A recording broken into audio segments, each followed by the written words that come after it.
Keep going. He's doing it. Oh my God!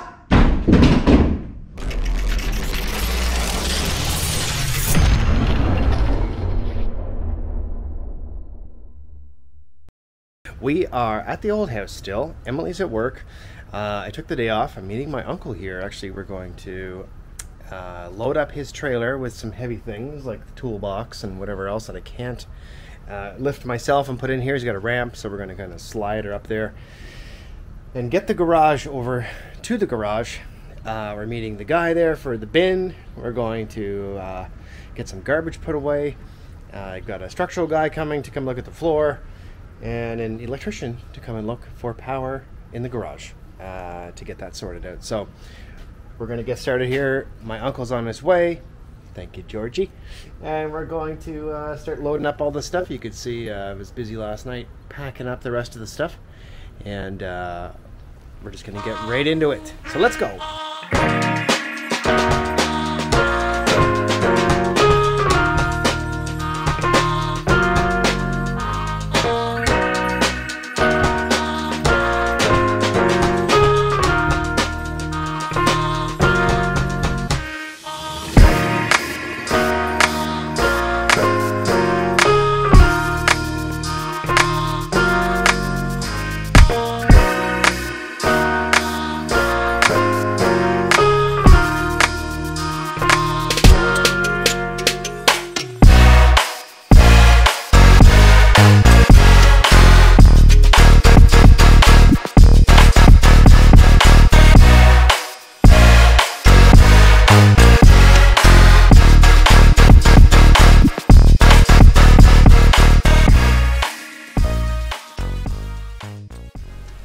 Alright, so now the garage has been filled with tools. And you're probably wondering, what is all this garbage? Well, the bin has been delivered, and this is where we start doing some renovations. And you're probably asking, why aren't you in the garage working on the car? Well, I've made a deal with Emily that this house needs to be a little more livable than it already is. So I'm going to try my best to kind of give you 2 months worth of work, because that's where we've been working on this thing, in the next 10 minutes or so. And we'll get right into how it started. So this house was built approximately 1885, and it was a rental. So we're pulling up all the old rental stuff. Seems like every tenant had a new floor. So there's 2 layers of carpet, a couple layers of linoleum. We found a grate in the floor there. That was kind of exciting. We're taking out the wall over here in the corner to fit a washer and dryer, which was going to be a bathroom, but you'll find out later why that's not the case. In the kitchen there was laminate. Under the laminate was also carpet. And the first day went off with a bang. We decided to take out brick wall. We're going to tile this wall. And we'll see what Emily has to say about day 2. Welcome to day 2 of demo. We are realizing we're in over our heads. Here's take a look at what's going on. Trash. More trash. More trash. Lots more trash. We opened up this wall here, which theoretically should go upstairs to the bathroom. We were just kind of seeing what was in there. We are working on the floor. That was glued to the other floor, but we have to take the whole floor up, so kind of waste of time. Finding more of these weird holes to the basement that actually are not ventilation, so we're not sure what the point is. Move this cabinet here to get to the floor. Not too much happening new over here. The big change is on this side, where we removed the false wall that was basically a closet, and now Jay is working on figuring out what's going on here. This beam up here, or sorry, wood, seems to go the length, but as you can tell over here, if you look closely, it's not attached to anything on this side. So we're not sure of the purpose, except make it wider. I don't know. We're finding all these wood, like tongue and groove wood panels behind the drywall. Lots of more holes that just go, you know, to the basement. There's nothing down there, but lots of stuff. We still have the grate, obviously. We've been kind of trying to keep it cleanish so it doesn't get, well, except for outside, you saw outside, overwhelming. No, not overwhelming at all. So here we started to chip up the floor in the kitchen, take up the old laminate or vinyl tile that was underneath the laminate, underneath the carpet, taking out the cupboards. Emily's helped me clean up here and we're getting right to work. Also sent her upstairs to go and start cutting some carpet. So she wanted to try her hand at that, and as you can see, rolling it up nicely and calmly. And it was about 40 degrees, I'd say, in the house, so we were gassed, absolutely gassed. But then a hero came to our rescue. Carl. Carl's our friend, and thank goodness him and Nate and all the other people came by and helped us. Here we're taking out some plywood that was on top underneath the carpet, and then we've going to tackle the laminate underneath. So there's some vinyl tile underneath. It was like 7 layers or so. Super, super heavy, but we ended up getting it out, which was, it took most of the afternoon probably.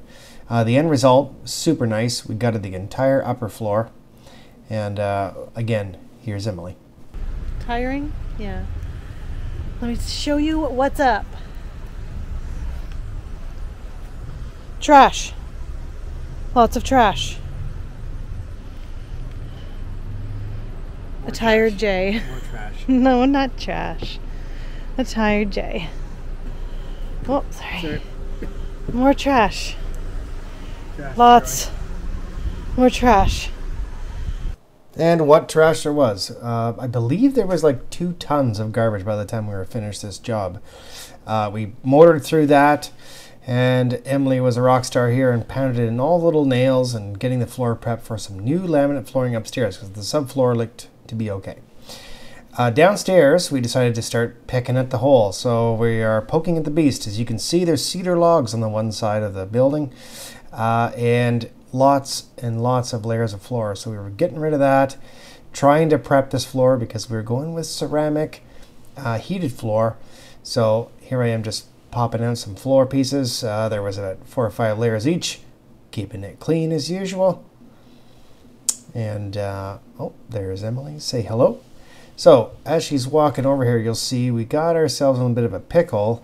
As we keep taking more pieces off, we're running out of room to stand. So we're now ripping it apart, continuing over to the bin. I'm telling you, that bin was a lifesaver.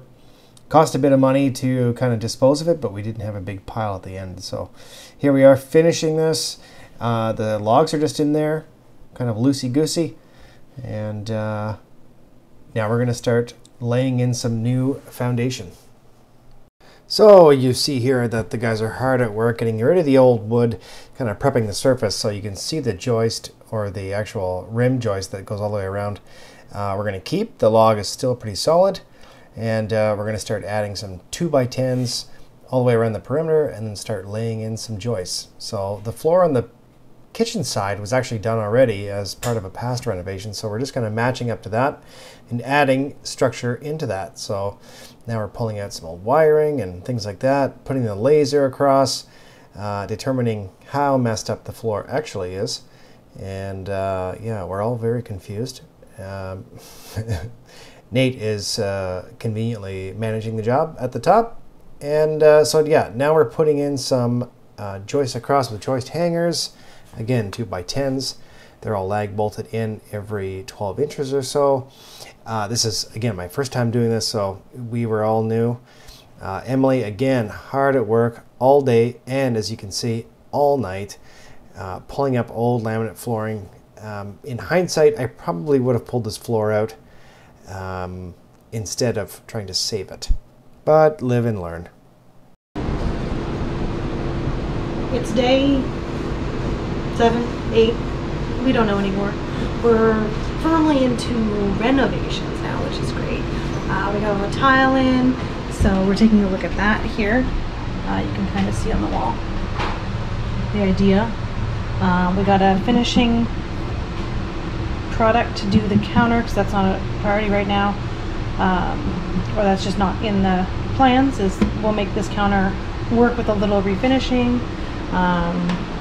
The floor is coming up slowly because of glue, and the joists are going in. Soon we will have the strongest floor ever. But for now, it's a Friday afternoon and we're gonna get to work. Okay, so the boss has spoken. We get back to work. Now we're using a laser level here to make sure that these are all straight. We're putting in some support underneath the washer and dryer, where they're going to go actually, and we're shoring it up to the other floor on the other side.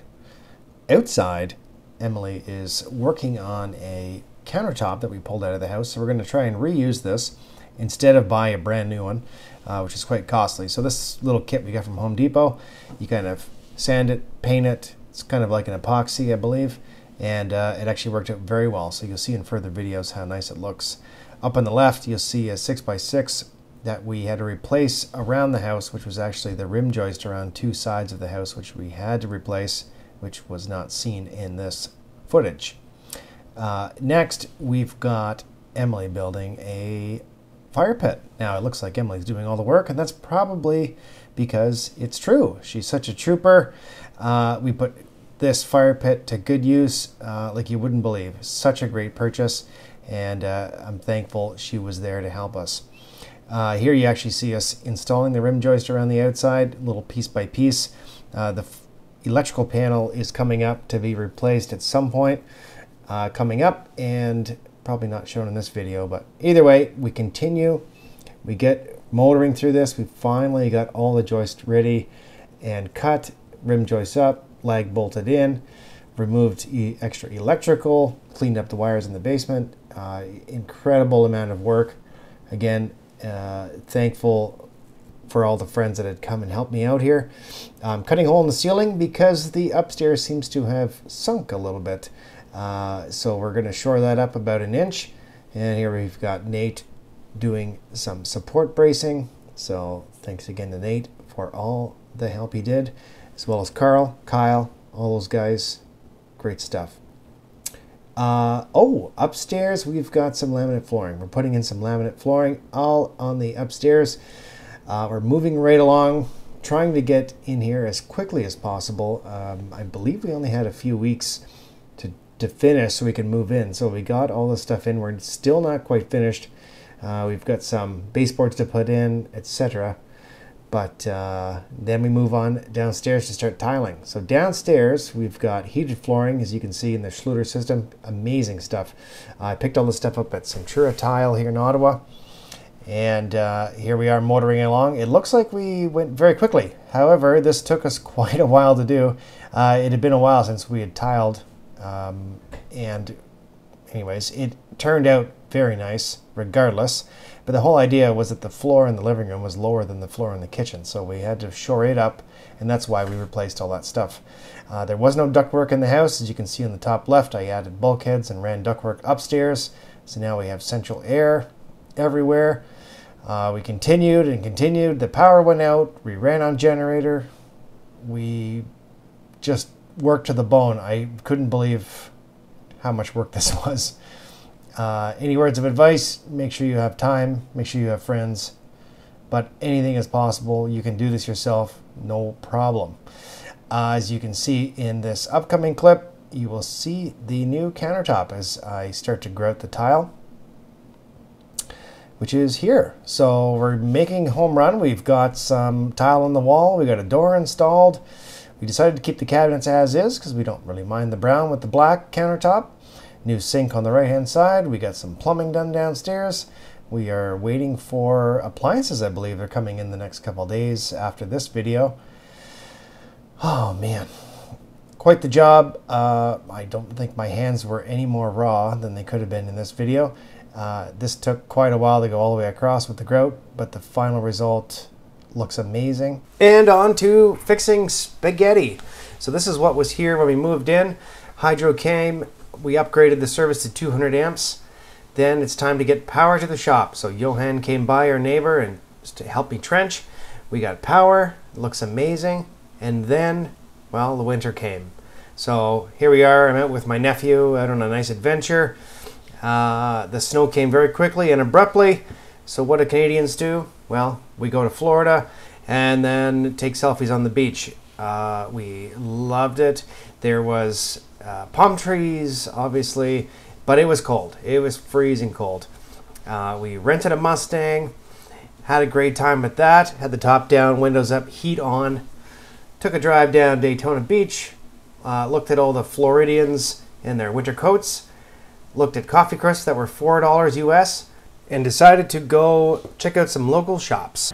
Where are we going? Well, we're in Florida. Oh, when you're yeah. in Florida, you have to go to Harbor Freight. My friend Pete, your friend Pete, everybody's friend Pete on YouTube told me I should come here and buy some tools. Why? Well, because it's like a discount tool place, but it is insanely good. But are they quality? Well, of course. So we have a thing called Princess Auto, and it's all blue tools. And the issue with those tools is they're crap. But I think these are gonna be pretty good. Should we go and check it out? Sure. Now this place was absolutely insane. I mean, it probably wasn't the biggest one, but everything I own I basically got from a store like this. But these ones just seem way, way better. The prices were great. Unfortunately, the exchange stinks for us Canadians, but it is what it is. It's okay. It's only Christmas Eve and we're at Harbor Freight. It's Christmas Eve, and we're at Harbor Freight. Look. You want a light bar, anything? This is the place. You want to get jacked? This is the place. Went to the biggest swimwear shop I've ever seen. We were looking for sweaters. We did find alligator heads, however, and then we decided to go to the alligator farm, where we saw a 1,300-pound alligator. I can't remember what his name was, Maximus or something. It was nuts. Emily was caught riding an alligator. We ate some vintage Ford food, which was fantastic. While in Orlando, we decided to stop in to see our friend Will. This is Will Speed and his 84 LS swapped C4. He built this car in this awning by himself. It sounds incredible.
Such a great guy.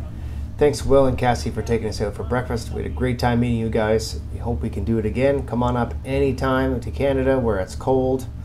I'll definitely accommodate. I'll put his tag below so you can give him a follow on Instagram. And back to the trip. Checked out St. Augustine and the Christmas lights. Thank you to George and Jeanette for accommodating us. We went mini putting. Emily got to finally shoot a ball. And we went to Universal. Then we did a little spinny spin with margaritas. We ate some popcorn. Went on a big swing ride. Took a night on the town in the convertible. And then we decided to get sick and check out the mirror maze. Quite the adventure. And then we ended the night with a nice sunset. We then said goodbye to Florida, hopped on a plane and headed back to Canada, where we were greeted with more snow. So we're back in town now. We are flying through Ottawa. Beautiful sights. We're glad to be home. Back at it, back to work. And then we got COVID. We think from the plane, possibly. It was quite gross in there. A lot of people sick on the plane. I don't know why people travel while they're sick, but they just do. And so now that we're home, this photo shows the shop as it is right now. In the next video coming up, I will explain what's happening here, all the upgrades, all the et ceteras. Thanks so much for sticking it out and following along on this update. We will see you very, very soon. Take care.